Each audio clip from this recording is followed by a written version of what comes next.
Bonjour à tous, j'espère que vous allez bien.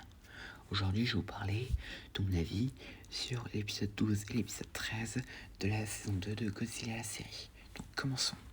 Donc l'épisode 12 commence avec deux adolescents nommés Steven et Kevin qui explorent une mine abandonnée quand ils trouvent ce qui semble être de l'argent. Mais soudain, l'argent s'anime et se transforme en une créature nommée l'hydre d'argent et les attaque. Donc pendant ce temps, le Hit, qui se trouve dans la région, s'arrête dans un restaurant local et apprend l'existence d'un camp minier dont les habitants ont disparu il y a 50 ans nommé Blind Rock, où apparemment la mine serait devenue vivante et les aurait avalés. Et donc plus tard, le Hit se rend à Blind Rock et là il rencontre la sœur des deux garçons du début de l'épisode nommée Meg qui donc du coup est laissée avec Marianne qui la surveille et donc les deux discutent un petit peu et donc le Hit entre dans la mine et donc ils se séparent en équipe, donc Nick avec Elsie et Mendel avec Randy et là ils tombent sur un mur de statues avec des engins datés de 1949 et ils en déduisent que ces statues sont en réalité de véritables mineurs. Et donc tandis que Nick et Elsie rencontrent l'hydre d'argent, Elsie est recouvert par de l'argent fondu au niveau de la jambe qui commence à se solidifier et à l'envelopper, en commençant par ses jambes. Donc ils échappent à la bête et rencontrent Randy et Mendel qui ont retrouvé les deux garçons et donc ils sont capables de les libérer grâce à un laser que Mendel avait calibré sur la route. Mais cependant la fille, donc Meg, entre dans la mine pour retrouver ses frères et donc elle et Marianne sont pris en chasse par l'hydre d'argent et donc il lui échappe dans un chariot de mine mais ensuite l'hydre se met à attaquer les autres. Donc Mendel le découpe avec son laser, mais les morceaux de la créature sont régénérés en plusieurs. Donc Zilla Junior arrive dans la mine et il liquéfie les créatures avec son souffle atomique. Mais cependant, les hydres se régénèrent en une seule, à deux têtes, et donc du coup, ils lancent leur substance argentée sur Godzilla. Et donc du coup, le groupe est obligé d'abandonner Godzilla à son combat. Et donc pendant ce temps, Marianne et Meg sont toujours en fuite contre l'hydre d'argent à tête unique parce qu'en réalité il y en a deux. Donc, mais elles retrouvent bientôt le reste de l'équipe. Donc ils utilisent ensuite le laser de Mendel pour inonder la mine d'eau froide de la source de montagne voisine, estimant que la chaleur des geysers du parc Yellowstone avait réveillé l'hydre de son hibernation. Donc il s'échappe et quand l'eau entre dans la mine, cela enlève l'argent qui était collé sur Godzilla. Et donc une fois libre, il tua l'hydre d'argent définitivement avant de ressortir. Et c'est la fin de l'épisode. Donc du coup, qu'est-ce que j'en ai pensé? Alors en vrai, c'était plutôt pas mal. Et donc du coup, alors pour l'hydre d'argent, alors en vrai c'est un monstre un peu bizarre en termes de design. Et d'ailleurs je ne comprends pas d'ailleurs pourquoi ils l'ont appelé l'hydre d'argent alors qu'il ne ressemble pas du tout à une hydre. Parce qu'une hydre, normalement c'est un dragon avec plusieurs têtes. Et donc bref. Mais cependant, il peut être inspiré par Dogora. Et d'ailleurs, c'est officiellement le premier mutant dans la série qui a tué des humains. Quand je dis ça, je parle des mineurs qu'on voit en statue parce que leurs cadavres sont coincés dans l'argent. Et c'est là aussi la première fois qu'un épisode dans la série contient un ou plusieurs décès, car cela contraste avec la censure de mort dans la série, parce que il y a quasiment normalement jamais de mort du côté humain. Et donc pour les personnages, ça va, mais bon. Donc alors les deux garçons, bah alors pourquoi chercher de l'argent comme ça là? Enfin, d'accord, ils étaient, c'est quand même incroyable de trouver de l'argent comme ça, mais bon, pourquoi tout de suite chercher à le déterrer alors que normalement ils étaient pas là pour ça? Mais bon. Et donc pour le lien entre Meg et Marianne, il est plutôt pas mal. Et d'ailleurs, en parlant de Marianne, elle dit un moment en anglais Size Matters, ce qui est une référence au slogan du film, parce qu'en fait, si vous voulez, sur les différents posters du film et dans les bandes annonces, il était écrit Size Does Matter. Et aussi, pour finir, il y a un point négatif qui revient après très longtemps, c'est le fait que Zilla Junior n'apparaisse pas beaucoup. Parce que là, franchement, c'est vraiment un épisode où on l'a vraiment pas beaucoup vu. Et bon, bref. Et donc, du coup, si je devais donner ma note sur cet épisode, ce serait 7 sur 10. Et donc, maintenant, épisode suivant. Donc, l'épisode commence avec les 3 chasseurs qu'on pouvait voir dans l'épisode Les Rats de Manhattan dans la saison 1 qui sont sortis de prison par Cameron Winter. Oui, encore lui.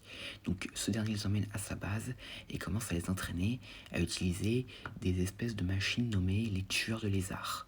Et donc qui sont des espèces de machines spécialement créées pour tuer Godzilla. Mais cependant, un des chasseurs nommé Hank se méfie beaucoup de Winter. Parce que Winter, il a quand même pas une super bonne réputation.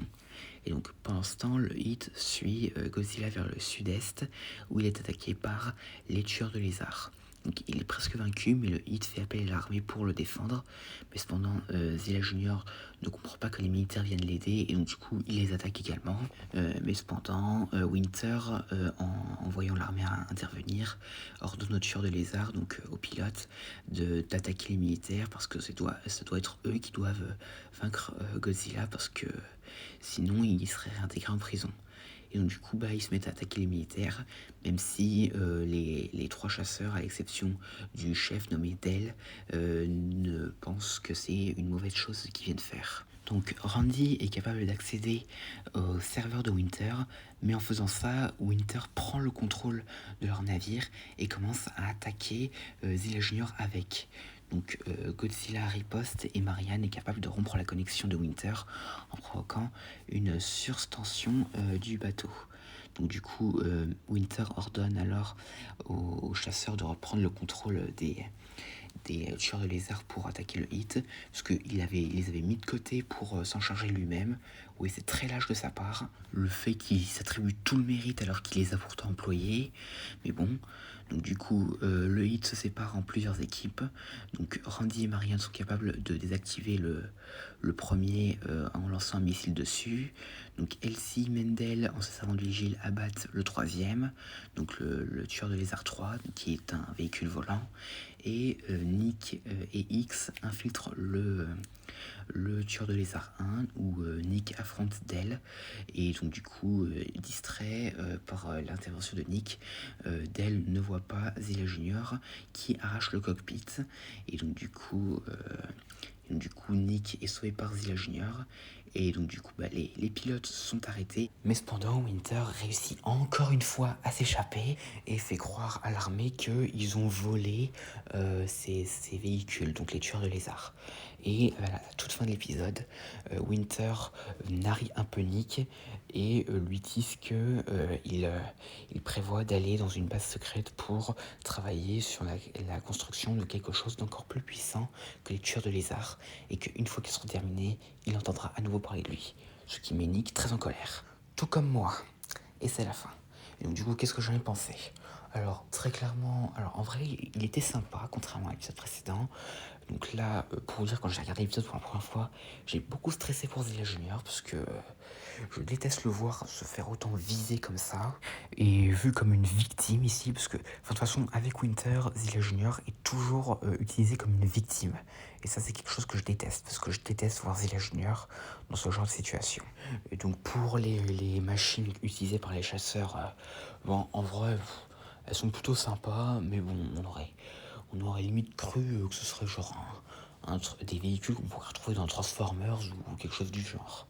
Et donc pour les chasseurs, en vrai je trouve qu'ils n'ont pas vraiment évolué depuis le dernier épisode où on les a vus, donc qui remonte il y a très très très longtemps, vers les premiers épisodes.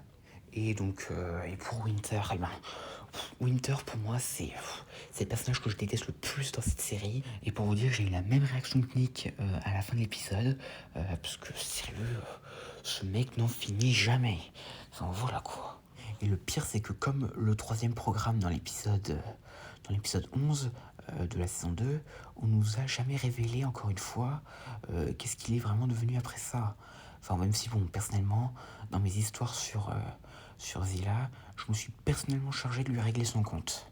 Et donc du coup, et pour vous dire, j'ai pris du plaisir à le faire. Et enfin voilà quoi, là on part en côté obscur là. Enfin en vrai, tout ça pour dire que Winter c'est un personnage que j'ai toujours détesté et que encore aujourd'hui en voyant les épisodes, je le déteste encore plus. Mais pas que au niveau du fait qu'il a jamais l'affaire et tout, mais aussi parce qu'il a pas vraiment de charisme et tout, enfin c'est mon avis quoi. Et donc, voilà. Donc du coup, si je devais donner ma note sur cet épisode, ce serait 8 sur 10. Même si je sais que je me suis beaucoup trop, un petit peu, attardé sur le cas de Winter. Mais bon. Et donc voilà, j'espère que cette vidéo vous aura plu. N'hésitez pas à me dire ça dans les commentaires et à la prochaine.